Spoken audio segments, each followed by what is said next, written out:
I am the way into the doleful city. I am the way into eternal grief. I am the way to a forsaken race. Just as it was that moved my great creator, divine omnipotence created me and highest wisdom joined with primal love. Before me nothing but eternal things were made, and I shall last eternally. Abandon every hope, all you who enter. I saw these words spelled out in somber colours inscribed upon the ledge of the gate. Master, I said, these words I see are cruel. He answered me, speaking with experience. Now here you must leave all distrust behind. Let all your cowardice die on this spot. We are at the place where earlier I said you could expect to see the suffering race of souls who lost the good of intellect. Placing his hand on mine, smiling at me in such a way that I was reassured, he led me into those mysteries. Here, sighs and cries and shrieks of lamentation echoed through the starless air of hell. At first these sounds resonating made me weep. Tongues confused, a language strained in anguish with cadences of anger, shrill outcries and raucous groans that joined with sounds of hands, raising a whirling storm that itself turns forever through the air of endless black, like grains of sand swirling when a whirlwind blows. And I, in the midst of all this circling horror, began, Teacher, what are these sounds I hear? What souls are these so overwhelmed with grief? Let's talk about a found footage horror film, shall we?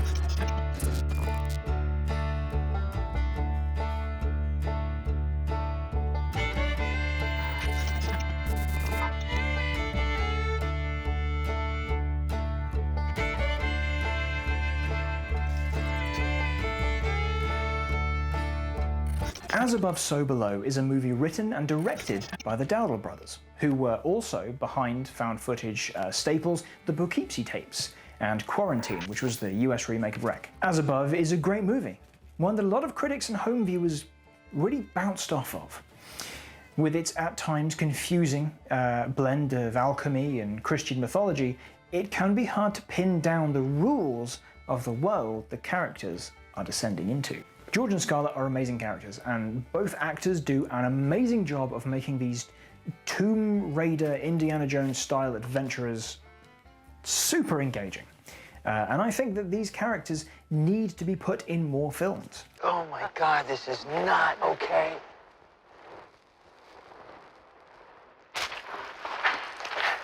Wow.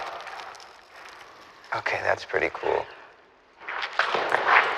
That's not go to jail cool, but that's really cool. The film starts so strongly that I think a lot of people miss the investigative archaeology angle as the film gets into its plot proper. But I would argue that the story of As Above, So Below is a modern retelling of an old classic with a very specific and modernized message.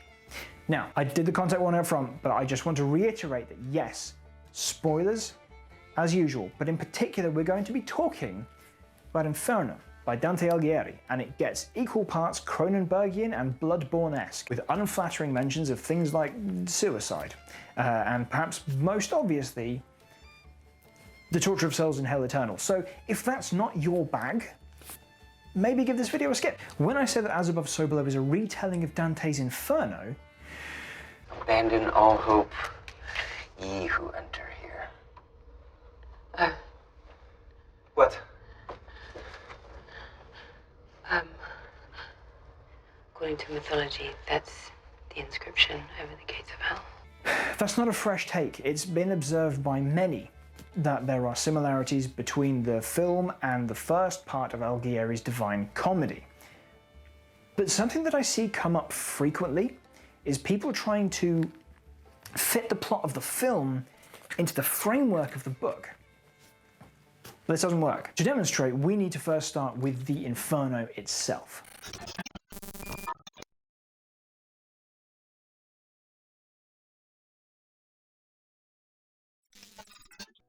The Divine Comedy follows the story of Dante the Pilgrim, as told by Dante the Poet, as he journeys across the span of a week from a dark wood confronted by sin, through the bowels of hell, to purgatory, and then finally up through the circles of heaven. It is the personal and universal journey of understanding sin, redemption, and repentance, and finally coming closer to God. The Inferno is the first part of this journey. The pilgrim wakes up in a dark wood and finds his passage forward towards the light blocked by three animals: a leopard, a lion, and a she-wolf.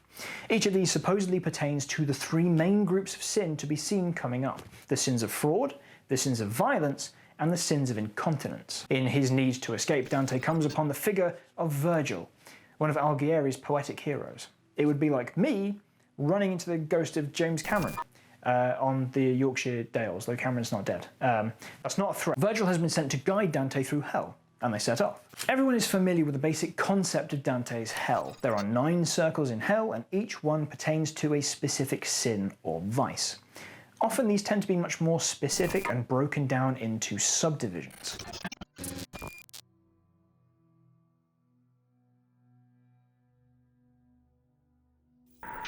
The first area, if not an official circle, is the vestibule, where the indecisive remain. Those who couldn't make a choice in life find themselves stuck, following a banner constantly, without end, while being attacked by flies and hornets. They are here because they have been rejected by heaven and hell, and so here they remain. To progress, Dante must cross the river Acron with the aid of Charon the boatman into hell proper. At the end of this canto, Dante faints. He does that a lot. He passes out a lot of the story. Real problems with low blood pressure. Oh boy.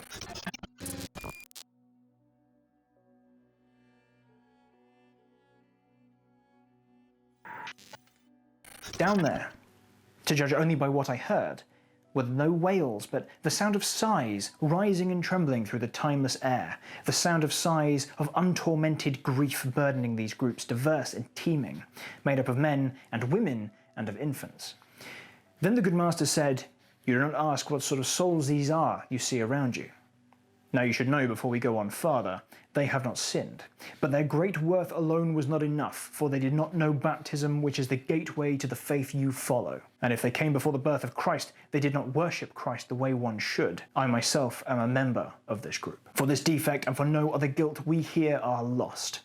In this alone we suffer, cut off from hope, we live on in desire." Residing in limbo are all of the people who were unable to know God in the proper way, quote unquote, including Virgil himself. This includes babies who die before they are baptized. This is probably one of the most widely known of the circles because of its seeming cruelty. Homer, Ovid, Lucan, Aeneas, Caesar, Aristotle, Plato, Orpheus, Cicero, all great minds, but as Virgil himself says, their great worth alone was not enough.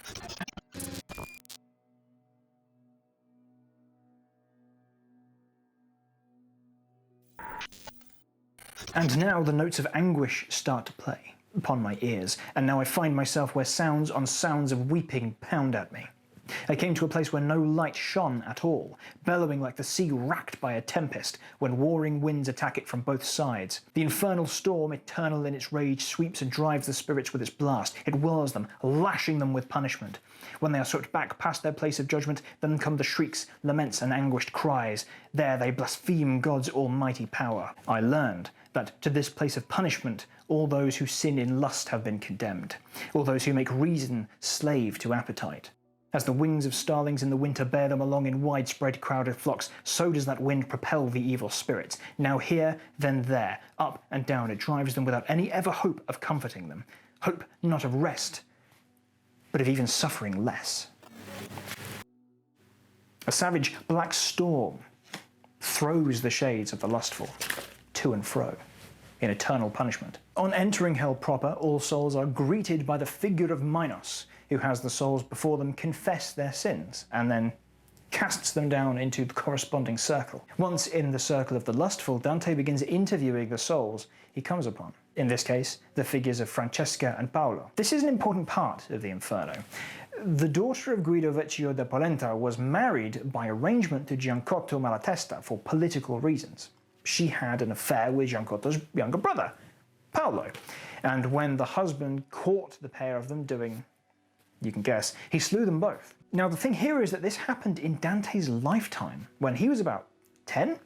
A lot of the figures in Inferno are very relevant to the actual socio-political climate of the time, but we'll come on to that in more detail later. On hearing Francesca's terrible story, he is overcome with pity and yeah, he passes out again.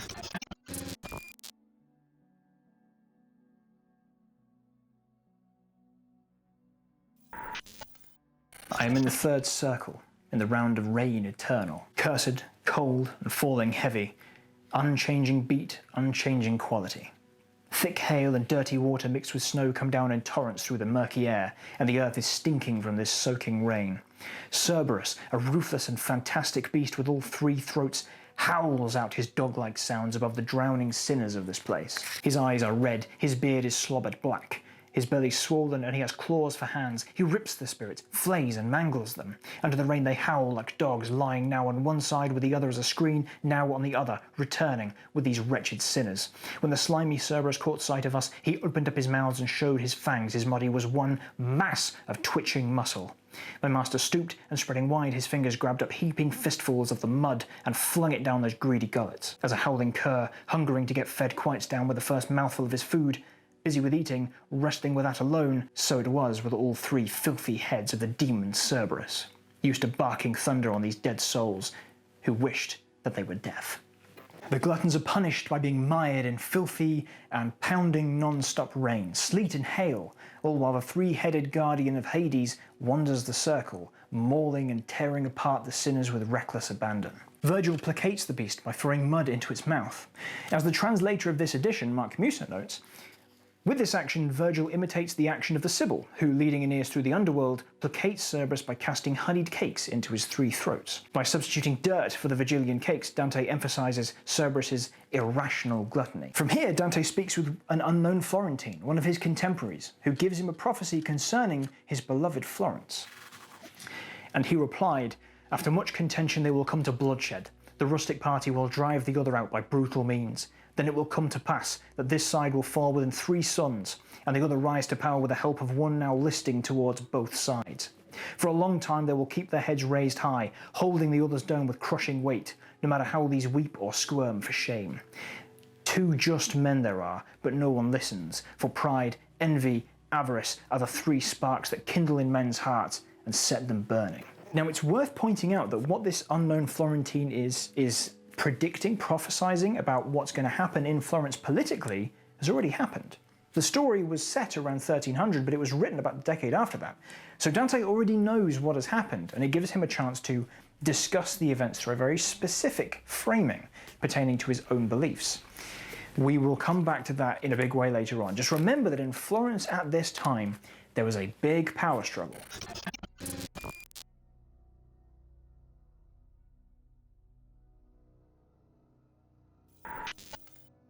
And then we started down a 4th abyss, making our way along the dismal slope to where all the evil of the world is dumped. God's avenging justice. Who could heap up pain and suffering as strange as I saw here? How can we let our guilt bring us to this? As every wave Charybdis whirls out to sea, comes crashing against its counter-current wave, so these folks here must dance their roundelay. More shades were here than anywhere above, and from both sides, to the sound of their own screams, straining their chests, they unrolled enormous weights. And when they met and clashed against each other, they turned to push the other way, one side screaming, "Why hoard?" the other screaming, "Why waste?" And so they moved back around the gloomy circle, returning on both sides to opposite poles, to scream their shameful tune to another time. Again, they come to clash and turn and roll, forever in their semicircle joust, and I, my heart pierced through by such a sight, spoke out, "My master, please explain to me, who are these people here? Were they all priests, these tonsured souls I see here to my left?" He said, "In their first life, all you see here had such myopic minds they could not judge with moderation when it came to spending. Their barking voices make this clear enough when they arrive at the 2 points on the circle where opposing guilts divide them in 2. The ones who have the bald spot on their heads were priests and popes and cardinals in whom avarice is most likely to prevail. And I, master, in such a group as these I should be able to recognize a few who dirtied themselves by such crimes as these." And he replied, "Yours is an empty hope. For their undistinguished life that made them foul now makes them harder to distinguish them. Eternally the 2 will come to blows, then from the tomb they will be resurrected, these with tight fists, those without any hair. It was squandering and hoarding that have robbed them of this lovely world and got them in this brawl. I will not waste choice words describing it." Those who are unable to spend in moderation, either being too tight-fisted with their coin or too lax, find themselves rolling giant weights, crashing into each other over and over again. Why hoard? Why waste? The indication that many of the people here are tonsured, with little bald spots on their heads, is a direct criticism of the materialistic attitudes of the elements of the clergy that Dante was particularly keen on. Something that will come up many, many, many, many times throughout Inferno. Don't worry, we'll get there. Virgil and the pilgrim move on. We cross the circle to its other bank, passing a spring that boils and overflows into a ditch the spring itself cut out. The water here was deeper dark than Perse, and we, with its grey waves for company, made our way down along a rough, strange path. The dingy little stream, when it had reached the bottom of the grey malignant slopes, becomes a swamp that has the name of Styx. And I, intent on looking as we passed, saw muddy people moving in that marsh, all naked, with their faces scarred by rage. They fought against each other, not with hands alone, but struck with head and feet and chest as well. With teeth they tore each other from limb to limb. And the good teacher said, "My son, now see the souls of those whose anger overcame. And I ask you to believe when I say, beneath the slimy top are sighing souls who make these waters bubble at the surface. Your eyes will tell you this. Just look around. Bogged in the slime, they say. Sluggish we were in the sweet air that made happy by the sun, and the smoke of sloth was smouldering in our hearts. Now we lie sluggish here in this black muck."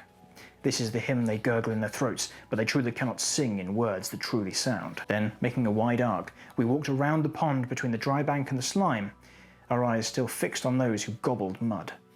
We came, in time, to the foot of a high tower.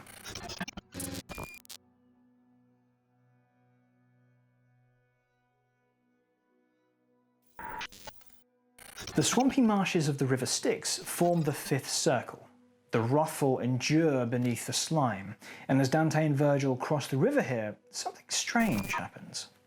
Dante, who has been so piteous of the sinners thus far, recognizes the slimy shade of Filippo Argenti, and Dante tells him to get When the other wrathful shades gang up and gank Filippo, Dante thanks God for the sight of it happening. Now, Musa points out that this is likely a facet of the fact this is the start of Dante's journey, but still, come on, dude. After they cross the river, Virgil and the pilgrim come to the mighty gates of Dis, a city that separates the upper section of hell from the lower section. Virgil commands the rebellious angels that man the gate to open it up and let them through, and they say no. Off, Virgil, you square. And then he freed my eyes and said, "Now turn around and set your sight along the ancient scum, where the marsh's mist is hovering thickest. As frogs scatter before their enemy, the snake, all scatter through the pond and then dive down until each one is squatting on the bottom, so I saw more than 1,000 fear-shocked souls in flight, clearing the path of the one who came walking the Styx, his feet dry on the water. From time to time with his left hand he fanned his face to push the putrid air away, and this was all that seemed to weary him. I was certain now that he was sent from heaven. I turned to my guide, but he made a sign to keep my silence and bow low to this one. The scorn that filled his holy presence, he reached the gate and touched it with a wand, and it opened without resistance from inside. "Oh, heaven's outcasts, despicable souls," he started, standing on the dreadful threshold. "What insolence is this that breeds in you? Why do you stubbornly resist that will whose end can never be denied, and which more than one time increased your suffering? What do you gain by locking horns with fate? If you remember well, your Cerberus still bears his chin and throat peeled clean for that." He turned then and retraced the squalid path without looking one word to us, and on his face the look of one concerned and spurred by things that were not those he found surrounding him. And then we started moving towards the city in the safety of the holy words pronounced. That's right. Virgil called the manager. Oh my lord. The angel clears the way for them and they head into the city of Dis.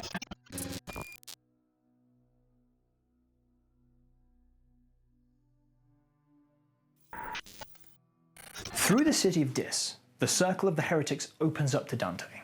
Here he meets some of the Epicurean heretics, Epicurus being a Greek philosopher who taught that the highest good was temporal happiness. Basically, live your best life now.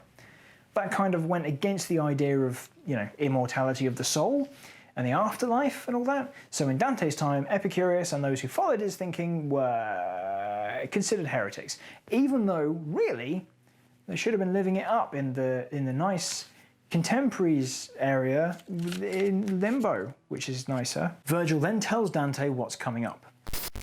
All malice has injustice at its end. An end achieved by violence or by fraud while both are sins that earn the hate of heaven, since fraud belongs exclusively to man, God hates it more, and therefore far below, the fraudulent are placed and suffer most. In the first of the circles below are the violent. Since violence can be used against 3 persons, into 3 concentric rounds it is divided. Violence can be done to God, to self, or to one's neighbour, to him or his goods, as my reasoned explanation will make clear. By violent means a man can kill his neighbour or wound him grievously. His goods may suffer violence by arson, theft, and devastation. So homicides and those who strike with malice, those who destroy and plunder, are all punished in the first round, but in different groups. Man can raise violence against himself and his own goods, so in the second round, paying the debt that can never be paid are suicides, self-robbers of your world, or those who would gamble their wealth away and weep up there where they should have rejoiced. One can use violence against the deity by heartfelt disbelief in cursing him, or by despising nature and God's bounty. Therefore the smallest round stamps with its seal both Sodom and Cahors, and all those souls who hate God in their hearts and curse his name. Fraud that gnaws on the conscience of his servants can be used on one who puts his trust in you, or else on one who has no trust invested. This latter sort only seems to destroy the bond of love that nature gives to man. So in the second circle there are nests of hypocrites, flatterers, dabblers in sorcery, falsifiers, thieves, simonists, panderers, seducers, grafters, and like filth. The former kind of fraud both disregards the love nature enjoys and that extra bond between men that creates a special trust. Thus, it is in the smallest of the circles of the Earth's centre, around the throne of Dis, that traitors suffer their eternal pain. And I, Master, your reasoning runs smooth and your explanation certainly makes clear the nature of this pit and its inmates, but what about those in the slimy swamp, those driven by the wind, those beat by rain, and those who come to blows with harsh refrains? Why are they too not punished here inside the city of flame? If they have earned God's wrath, if they have not, why are they suffering? And he to me, why do you let your thoughts stray from the path they are accustomed to? Or have I missed the point you have in mind? If you have forgotten how your ethics reads, those terms it explicates in such detail, the 3 conditions that the heavens hate: incontinence, malice, and bestiality. Do you not remember how incontinence offends God's least, and therefore merits the least blame? If you will reconsider well this doctrine, then recall to mind those whose souls are suffering above, outside the walls, you will clearly see why they are separated from these malicious ones, and why God's vengeance beats down upon their souls less heavily. As Musa points out, the distinction here concerning incontinence, malice, and bestiality is actually a reference to Aristotle, whereas the actual Inferno text uses a 2-fold system: sins of incontinence or sins of malice, which is then further broken down into sins of malice through violence and sins of malice through fraud.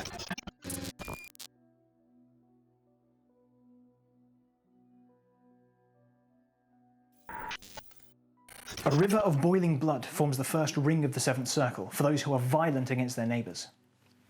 Easy fix, right? Just get out of the boiling blood river. Problem solved. Well, f*** you, because there are centaurs running around the place as well, just skewering anyone who pops their head out above the boiling blood water. Virgil and Dante both meet with a couple of the centaurs, who send Nessus with them as a guide to help them reach a ford across the river. So, with this trusted escort, we moved along the boiling Crimson River's bank, where piercing shrieks rose from boiling souls. And there I saw people sunken to their eyelids, and the huge centaur explained, "These are the tyrants who dealt in bloodshed and plundered wealth. Their tears are paying for their heartless crimes. Here stand Alexander and fierce Dionysus, who weighed down Sicily with years of pain. And there, that forehead smeared with coal-black hair, is Azzolino. The other one, the blonde, is a Pizzo d'Este, who, and this is true, was killed by his own stepson in your world." With that, I looked to Virgil, but he said to me, "Let him instruct you now. Don't look to me." A little farther on, the centaur stopped, above some people peering from the blood that came up to their throats. He pointed out a shade off to one side alone and said, "There stands the one who, in God's keep, murdered the heart of still dripping blood above the Thames." Then I saw other souls, stuck in the river, who had their heads and chest above the blood, and I knew the names of many who were there. The river's blood began decreasing, slowly until it cooked the feet and nothing more, and here we found the ford where we could cross. "Just as you see the boiling river here on this side getting shallow gradually," the centaur said, "I would also have you know that on the other side the riverbed sinks deeper more and more until it reaches the deepest meeting place where tyrants moan." The second ring is the wood of suicides, those who committed violence against themselves. The sinners are thrown into the wood by Minos, and they germinate into twisted, silent trees where they land. They can't speak until their branches are broken, usually by the harpies that exist in this area, to eat the leaves from the trees and make their nests. Not yet had Nessus reached the other side when we were on our way into a forest that was not marked by any path at all. No green leaves, but rather black in colour. No smooth branches, but twisted and entangled. No fruit, but thorns of poison bloomed instead. No thick, rough, scrubby home like this exists, not even between Cecina and Cornetto. For these wild beasts that hate the run of farmlands, here the repulsive harpies twine their nests, those who drove the Trojans from the Strophides with their filthy forecasts of their close disaster. Wide-winged they are, with human necks and faces, their feet are clawed, their bellies fat and feathered. Perched in the trees they shriek their strange laments. Before we go on farther, my guide began, remember you were in the second round, and shall be till we reach the dreadful sand.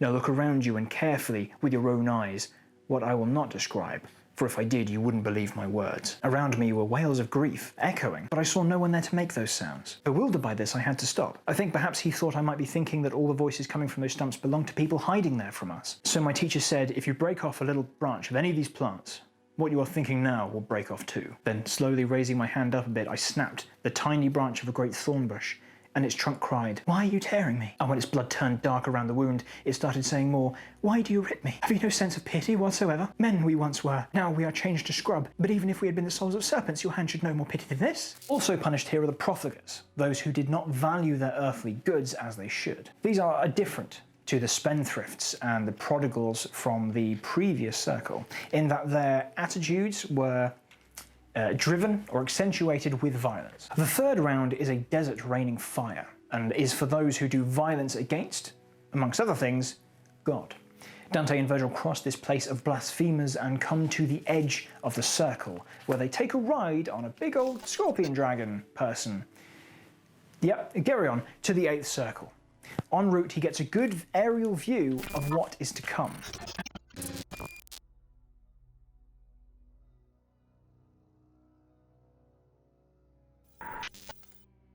There is a place in hell called Malabolge, cut out of stone the colour of iron ore, just like the circling cliff that walls it in. Right at the centre of this evil plain there yawns a very deep, wide well, whose structure I will talk of when the place itself is reached. That belt of land remaining then runs around between the well and the cliff, and all this space is divided into 10 descending valleys, just like a ground plan for successive moats that in concentric circles bind their centre and serve to protect the ramparts of the castle. This was the surface image they presented, and as bridges from a castle portal stretch from moat to reach the farthest bank, so from the cliff's great base jut spokes of rock, crossing from bank to bank, intersecting ditches until the pit's hub cuts them off from meeting. This is the place in which we found ourselves, once shaken from the back of Geryon. The poet turned to the left, I walked behind him. There on our right I saw new suffering souls, new means of torture, and new torturers, crammed into the depths of the first ditch. 2 files of naked souls walked on the bottom, ones on our side faced us as they passed, others moved as we did, but more quickly. The Romans too, in the year of Jubilee, took measures to accommodate the throngs that had come and go across their bridge, and fixed it so that on one side all were looking at the castle and were walking to St. Peter's, on the other they were walking towards the mount. On both sides, along the deadly rock, I saw horned devils with enormous whips lashing the backs of shades with cruel delight. Oh, how they made them skip and lift their heels at the very first crack of the whip. Not one of them dared pause to take a second or a third. The space here is cut into 10 deep ditches, with bridges spanning across each ditch. Almost each ditch, with a giant well at the bottom in the middle. Here, the fraudulent are split into 10 bolgia. The first is the panderers and seducers, the second, the flatterers, then the simonists, people who sell or make personal profit from holy material or office, then the sorcerers, the barrators, the hypocrites, the thieves, the deceivers, the sowers of discord, and finally, the falsifiers. After making it across the 8th circle, the pilgrim reaches the bank looking down over the pit of hell. All around here, the giants are chained up, aside from one, Antaeus, who picks the pair up and deposits them down to the bottom of the well on the ground.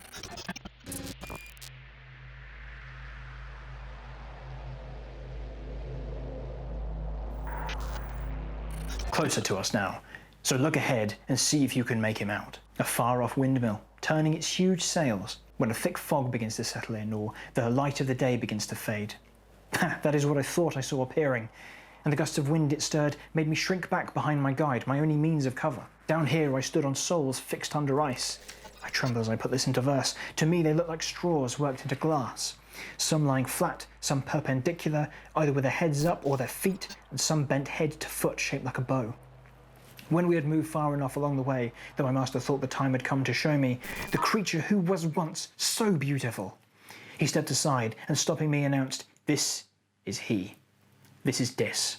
This is the place that calls for all the courage you have left in you." How chilled and nervous, reader, I felt then. Do not ask me, because I cannot write about it. There are no words to tell you how I felt. I did not die, but I was not living either. Try to imagine that, if you can imagine, of me there, deprived of life and death all at once. The king of the vast kingdom of all grief stuck out with half his chest above the ice. My height closer to the height of giants than theirs is to the length of his great arms. Consider now how large all of him was, this body in proportion to his arms. If he was once as fair as now he's foul and dared to raise his brows against his maker, it is fitting that all grief should spring from him. Oh, how amazed I was when I looked up and saw a head, one head wearing three faces. One was in front, and that was a bright red. The other two attached themselves to this one just above the middle of each shoulder, and at the crown all three were joined in one. The right face was a blend of white and yellow that left the colour of those people's skin who live along the River Nile's descent.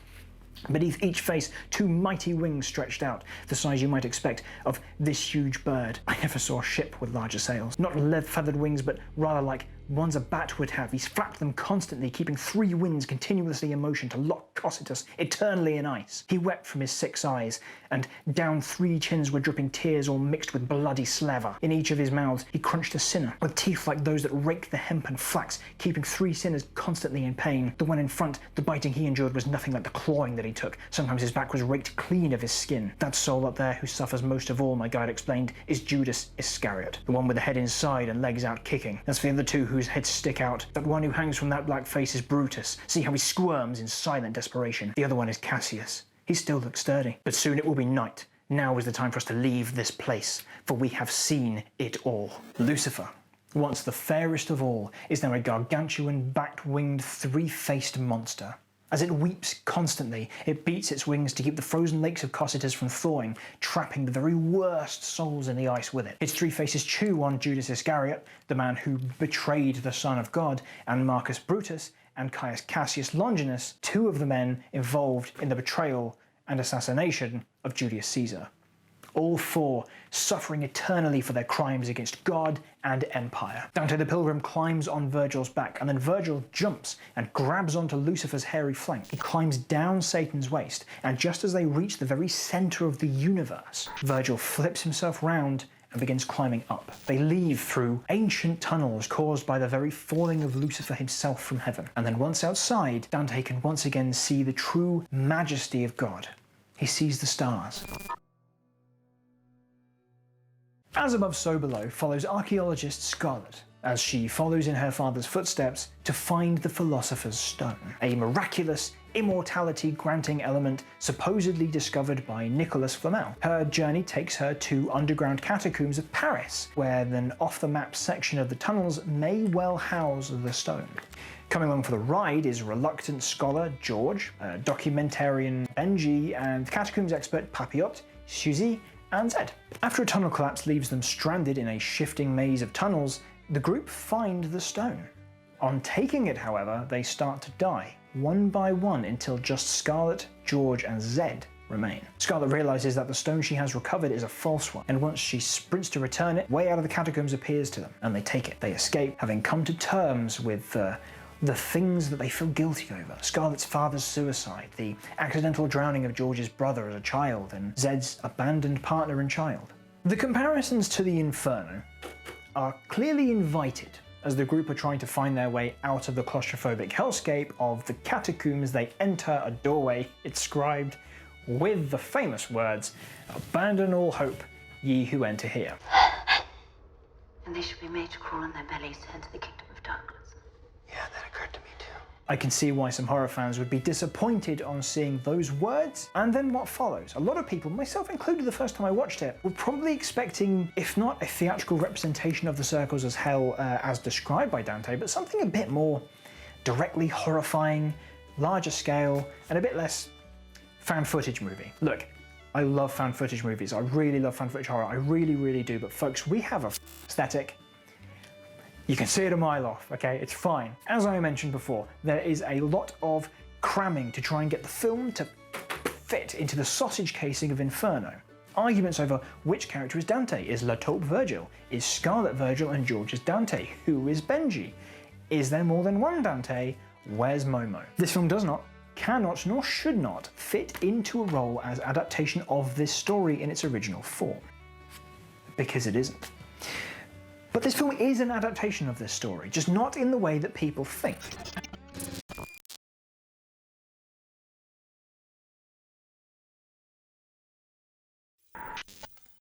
Dante Alighieri was born in Florence, Italy in 1265 to a family with a good name, but not a lot of scratch. At the time in Florence, there was a big power struggle going on between two political parties. The Guelph party, who were all about papal authority, or the authority of the church and the pope, and the Ghibelline party, who were all about imperial authority. Shortly after Dante was born, the Guelph party kind of took control. However, by the year 1300, things had spiced up a little bit, and the Guelph were splitting into two parties, the blacks and the whites. The blacks were led by the powerful Donati family, and they were staunch imperialists, but they were being opposed by the whites, led by the very wealthy Ciacci family, who wanted peace with the neighbourhoods of Florence, because it's better for trade when you're not killing the people you're trying to sell to. At the same time as this, Pope Boniface VIII is sat there in his popey chair, fuming that he doesn't have Florence under control. See, he knows that Gloriosa Firenze is one of the wealthiest cities in the country, and he wants it. But Boniface's attempts to bring Florence to heel is being frustrated by the 6 magistrates of Florence, one of whom was Dante Alighieri. Now in 1301, Dante travelled with some envoys to meet with the Pope to protest the blacks' actions and try to smooth things over. While there, the other envoys were let go, but Dante was detained. You see, Boniface had Charles of Valois summoned to Italy from France to help with some Sicilian troubles, but unbeknownst to Dante, while he was stuck at the Pope's digs, Valois' army assisted the blacks in a violent takeover of Florence. Suddenly, Dante was exiled from his beloved home for 2 years and banned from public office and lumped with charges of embezzlement, disturbing the Florentine peace, going against the Pope, which Dante, yeah, you kind of did that one, buddy. When he refused to answer the bullshit charges, Dante was exiled proper. If he ever returned to Florence, he would be burned alive. He spent the following years travelling Italy and possibly France as well, and although he was desperate to return to his beloved Florence, he turned down a couple of offers that would have had him freely accept the charges levied against him. Though turning these offers down kind of made things a bit worse. Let's rewind again. Dante Alighieri is a young man, impressionable and newly in love with poetry, especially the work of his friend Guido and his hero Virgil. Now at some point, when he was probably quite young, Dante met Beatrice. A wealthy upper-class noble, Beatrice captured his heart. And not in a Mrs. Robinson way. Dante got married to someone else and had kids, but Beatrice was this shining light in his world, and he was, I think fair to say, pretty obsessed with her. Being an older woman, she died while Dante was still a young lad, and the loss? Well, he came to see the late Beatrice as a true sign of divine light. He wrote a book of poetry called the Vita Nuova, in which Beatrice is the focus of the affections of Dante the lover. And it's actually really sad. In the Vita Nuova, Dante's feelings of love are like a trap, a greased pit, from which he can't escape. People who've only played the video game Dante's Inferno probably just heard the word Beatrice and immediately started paying attention again.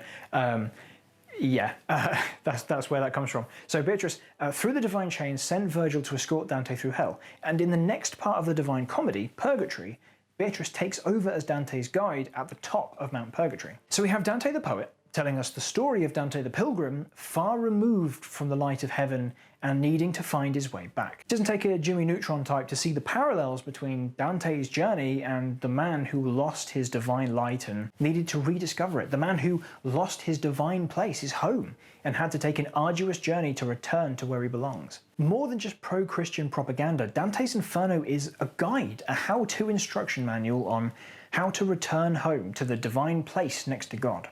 Dante's journey is everyone's journey. He says as much in the first line of the first canto, midway along the journey of our life. Now, I've said before that a good adaptation shouldn't just copy-paste the original film, book, show, whatever. It should retell that story or reuse those same unique assets like characters or resources to tell a new story. Blind allegiance to material is kind of useless because the world we live in now is not 1300 Florence. Spoiler warning. But how does this relate to As Above, So Below?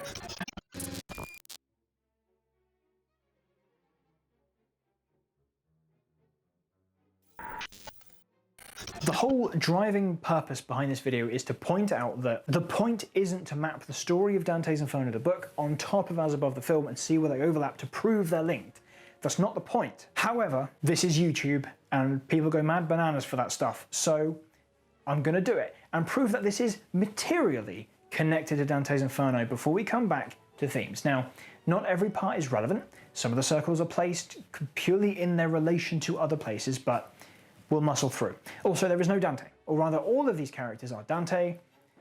We'll come on to that. Let's go. The start of the journey, the train tunnel. This is the vestibule, the resting, well, not resting, but the place of the indecisive. I don't know what to do, but you make up your mind now, okay? He's coming, he's coming. I'm not going. Circle 1, Limbo. The catacombs here are Limbo, the never space. I think it worth pointing out this guy here, dressed in old clothes, pulling back a sheet to reveal the stars. The very final point of the Inferno portrayed early here. Through the water, bam, chanting women, second circle. Not much relevant going on here, but we see our first ghost, or shade, in hell. We'll call her the mother. Third circle, the atrium, loopy bone tunnel and corridor. Gluttons don't really play a part here either, but this is where we meet another shade, La Taupe. Down the plank-covered well into a waterway corridor where we hear this.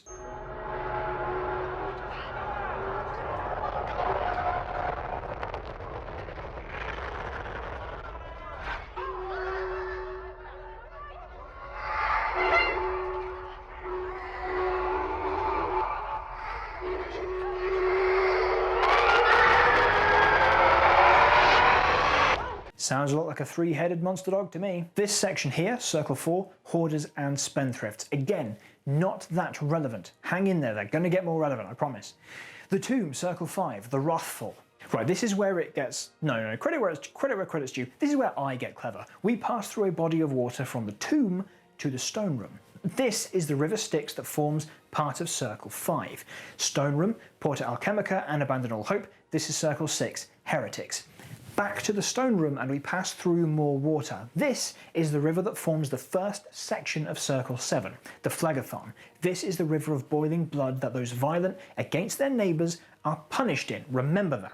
On the other side of the water and in the circle of the violent proper, a demon wearing La Taupe's face kills Susie. We'll come back to that, don't worry. At the top of Bizarro well, Benji gets ganked by the mother. Worth noting that he almost got by her before at the first well in the Circle of Gluttons. Rip Benji, F in the chat. Now we're in the Skelly Bones tunnel and Circle 8, the Circle of Fraud Simple. George has a close call, but Papillot gets toasted up something tasty and becomes modern art. Down again, and now we're in Circle 9, Cocytus, Fraud Complex, the domain of the devil himself. But we're not done. George gets bit and Scarlet realises that she's got the wrong stone. So she runs back. God, I love Scarlet so much. Back through Circle 8, climbs the rope, and we are back in Circle 8. If the tomb where Susie died is the first section of violence against neighbours, then the corridor just outside is the Wood of Suicides. Scarlet sees her dad, sort of, and then dives back through the Phlegethon, the river of boiling blood, and makes it to the stone room. She gets the real stone, come back to that, and then leaves, encountering her dad for a second time in the Wood of Suicides again. Sorry that I didn't pick up the phone that night. I didn't know you were in that much pain. She makes it back, saves George with a big old smooch. Why not? He's a bit of a dreamboat, he fixes clocks, and then they make a leap of faith through a big old inversion of gravity that takes them back to the surface. We climbed, he first and I behind, until through a small round opening ahead of us I saw the lovely things the heaven hold, and we came out to once more the stars. There. And that's Inferno and As Above smashed together. We happy now? Can I get back to themes? Awesome.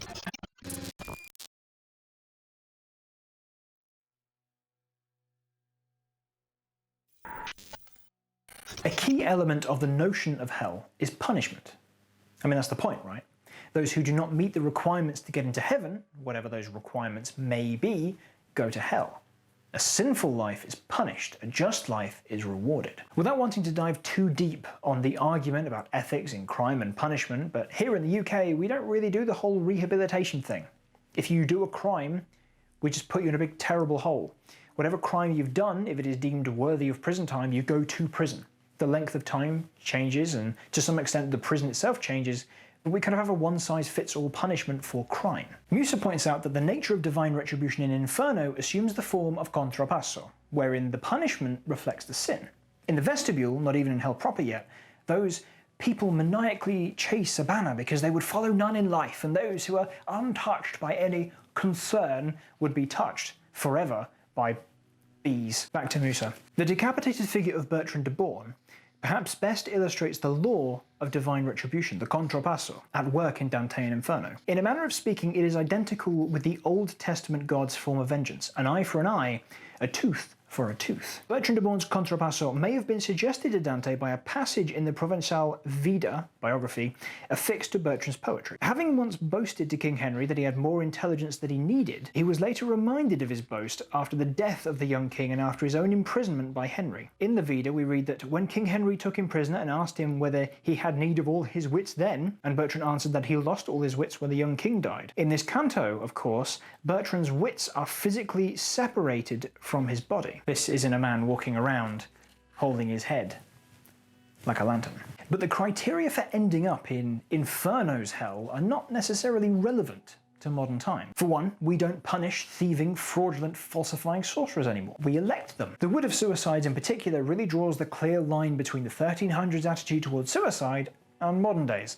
The thought of punishing people who are by all means in a terrible place and need support and kindness and love is, I would hope, entirely alien to us all now. But if our merry little cast of Dantes aren't taking a joyride through hell to poke at the sinners and interview them, why are they there? And what is the criteria, the material requirement by which each one is being punished in hell? Well, this is where that juicy adaptation goodness comes in. The Dowdles are very, very good at this. Some people criticised Quarantine when it came out for dropping the religious angle of the original film, Wreck, but that wouldn't necessarily have played as well to an American audience. And the religious version of Wreck already exists. It's called Wreck, and it's very good. No, the Dowdles instead focus on a dark and run-down building in a seemingly poorer neighbourhood with a cast of largely non-white characters, some of whom don't speak English, being violently suppressed and attacked and subjugated by the faceless US government, while the underhanded machinations of an individualistic white dude playing God with other people's lives has doomed them all to a gruesome death. If only I could think of a world event in the 21st century that sounds a little bit like that. And so too here, the thematic substance of the film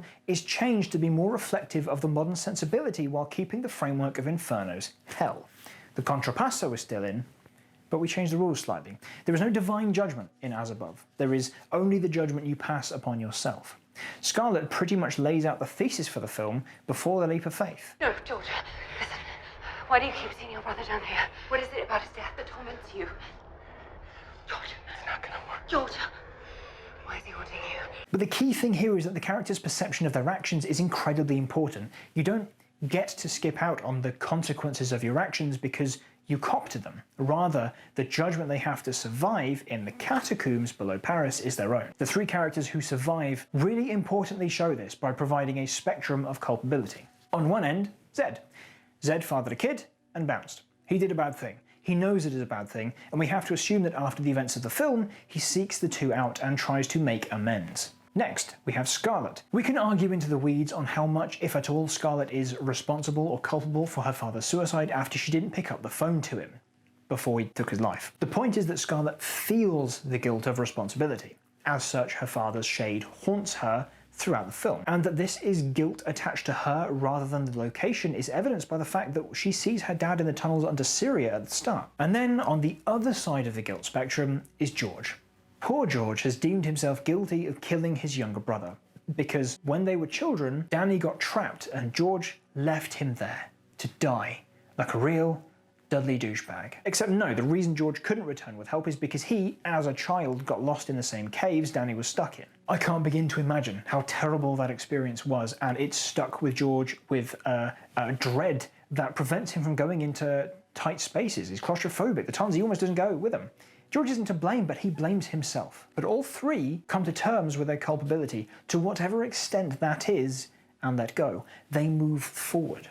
Scarlett apologises to her father. She says the sorry that she's been putting off by hoping she can bypass that guilt by proving he was right and finding the stone. On the flip side, we have the three that die, and we get the most information on this for Papillot. Upon seeing a car ablaze with a young man sat in the back holding a pile of clothes, Papillot says, "It's not my fault." He is immediately drawn into the car where this is weird, why the sticky up feet?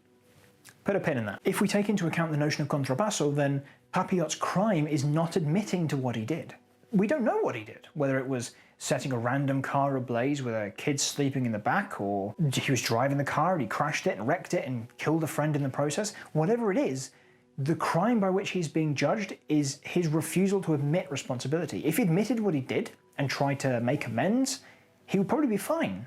But he didn't. Instead, he instinctively and reflexively refused to take responsibility, and the Inferno took him. According to our breakdown, this is the circle of fraud simple. Did he deceive someone as to his driving ability? Did he make it seem as though someone else was driving? As for Benji, he sees this woman, the mother, around a lot. She offers what seems to be a dead child to him before he falls in Circle 7, but she almost got him here in Circle 3, the Circle of Gluttons. By what gluttonous act did Benji wrong or even kill this woman and her child? By the stricture of contrapasso, did she fall? Did he push her, or did he cause her to fall due to his greedy actions? We'll never know. But Benji too fails the test and falls to his death. As for Susie and the taupe, if we are adhering to the contrapasso, does the demon wearing the shade's face, killing her in such a violent way, reflect the way her actions led to his death? This is, after all, the circle of the violent, for those violent against their neighbours. She doesn't really react with the arrival of taupe. In fact, she stays very quiet. What did you do, Susie? Now you might ask, what about the stone? In the middle of this story about redemption and retribution, we have this Indiana Jones quest for the magic stone. Well, as she says at the end, Scarlet wants the truth. And the truth is, she hunts for the Philosopher's Stone because it means by making good on her father's legacy, she can forgive herself what she considers to be her part in letting him down. They find a stone, and it works. It heals Susie's arm because for that brief moment, Scarlet thinks she's done it. The faith that she has, that she's made good. But doubt creeps in, and as someone asks, are we dead? No, we're not dead. But maybe Scarlet's dad was crazy, and maybe Scarlet's crazy too. The stone stops working. In the end, the Philosopher's Stone is a mirror. The healing power of the stone is the ability to move forward, to stare into your past and look squarely in the eyes of the things you've done and that you feel responsibility for, and commit to doing better or letting go of the needless guilt that's dogged you for decades. Regardless of your anchor to the past, you can't move forward chained. Identify, process, and progress. In truth, in the context of the film, Nicolas Flamel was real. He was brilliant. But he wasn't a mythical philosopher. He lived, he died, and the power he left behind was an idea, a way of living.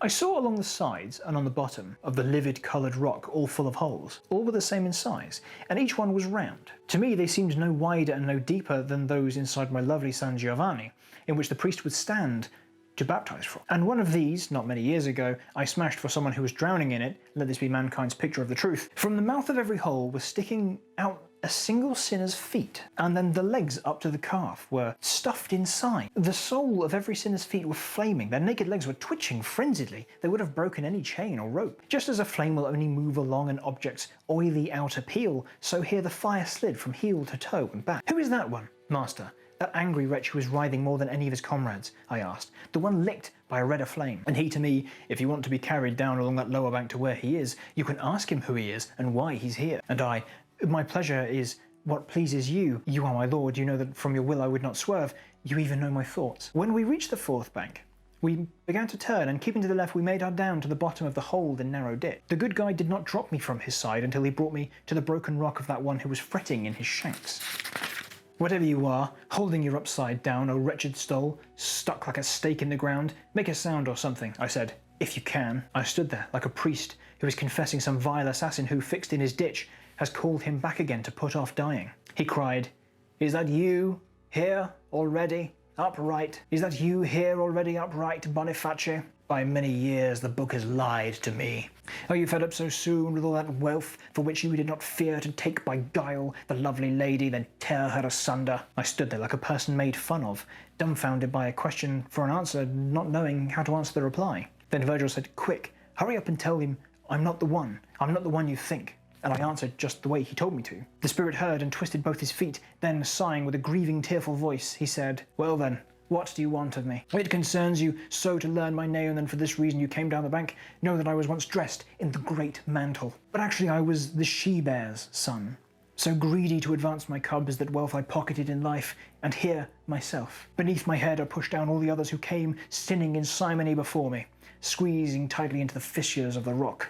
I, in my turn, shall join the rest below as soon as he comes, the one who I thought you were, when all too quick I put my question to you. But already my feet have baked a longer time, and I have been stuck upside down like this, then he will have to stay here planted with feet aflame. Soon after him shall come another from the west, a lawless shepherd, one whose fouler deeds make him a fitting cover for us both. In the third Bolgia of Circle 8, Fraud Simple, Dante the Pilgrim spots a number of sinners buried upside down, so that only the calves and feet stick up out of the ground.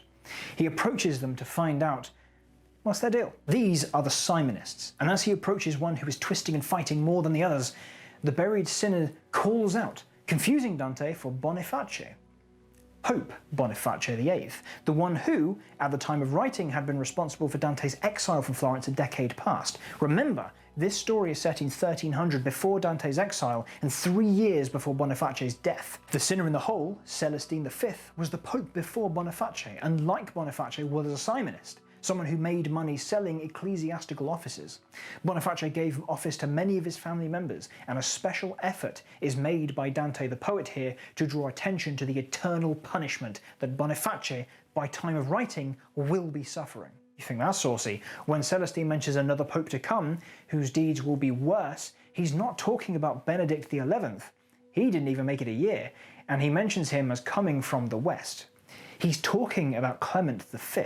This is pretty bold for 2 reasons. One, Pope Clement V was instrumental in King Philip of France's plan to cover up his horrendous crippling debt to the Knights Templar by making the Knights Templar illegal and killing a lot of them. Philip wanted the Templars gone to bury his debt, and issued a warrant stating, Dieu n'est pas content, nous avons des ennemis de la foi dans le royaume. God is not pleased, we have enemies of the faith in the kingdom. The Templars stood accused of doing monstrous things during their widely hystericized initiation ceremonies, like kissing boys. Pope Clement, though not quite as bloodthirsty as French King Phil's methods, played a big part in delegitimizing the Knights Templar. The second reason calling out Pope Clement as being an inevitable VIP guest of the lower bowels of hell was ballsy for Dante is that Clement was the current pope at the time, and would be for another few years. Arguably, given his history, the act of simony, the selling of ecclesiastical office for personal profit, was Dante's most hated sin.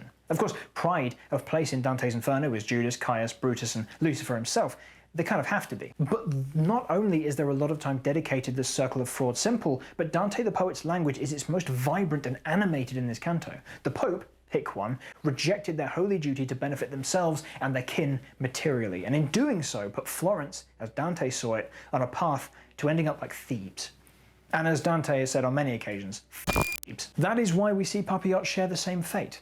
I don't think we can accuse the Pap of selling Bibles from the back of a van, but he shares the same place as Celestine as being guilty of the most heinous crime. Just like Dante detested the Simonistic papacy, as above so below hates the shameless murderer.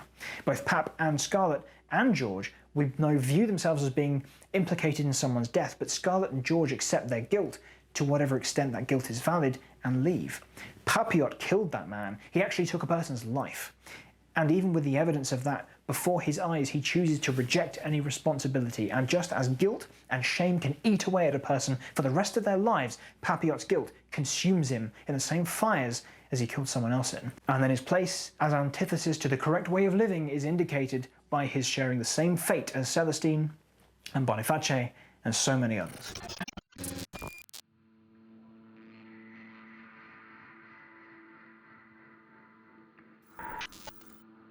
In his 1944 play No Exit, Jean-Paul Sartre says, through Joseph Gossin, L'enfer, c'est les autres.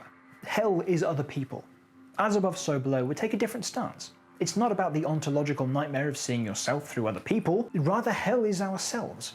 Self-reflection and the burdens of guilt and trauma we carry with us confine us, limit us. Scarlet torpedoes her burgeoning relationship with George in Turkey. You wound up in a Turkish prison? Oh, George, it was not a prison. It was more of a jail. Jail.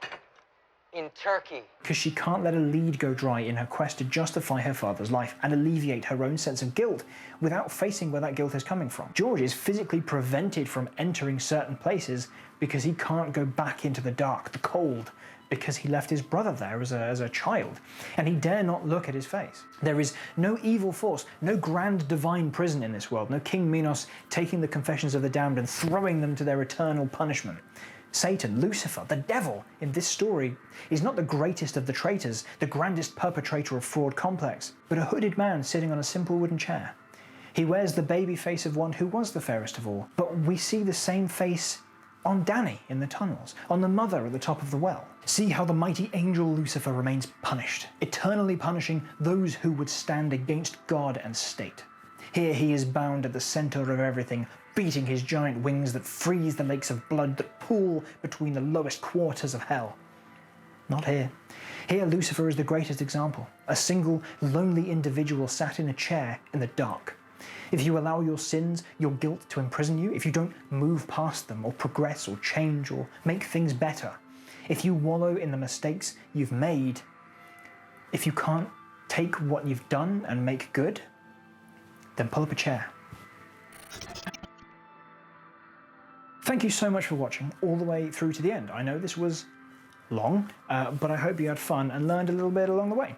I'm a simple creature of basic needs. I very much need to feel validated, so if you enjoyed this, just share it around. Give it a little thumbs up, or maybe even subscribe if you want to keep track with any other future nonsense that's coming. This has been the Dread Laboratories. I've been Ben, and until next time, take care of yourself and avoid Thebes.